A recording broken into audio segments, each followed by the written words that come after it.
Армысыздар, құрметті әріптестер, оқырмандар. Қазақстанның киелі жерлерінде әріптеу мақсатында киелі жерлер ел мұрасы тақырыбындағы тарихи сағатты бүгінгі сіздердің назарларыңызға ұсынамын. Жаркент жерінде 7 ғасырдан бері өсіп тұрған тамыры тереңде жатқан алып ағаш бар. Оны жергілікті халық әулие ағаш деп атап кеткен. Негізгі бұл қарағаштың тұқымы. 7 адамның құшағы әрең жететін алып ағашты төрткүл дүниенің 3 қана жерінен кездестіруге болады.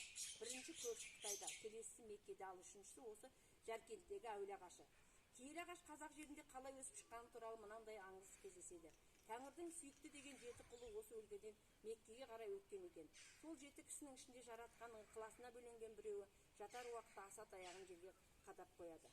Таң ата әлгі аса тамыр жайып көктеп кетіпті. Бұл кереметке таң тамаша болып, Аллаға шүкіршілік етіп тұрғанда асаға тиме, өссін деген аян алады.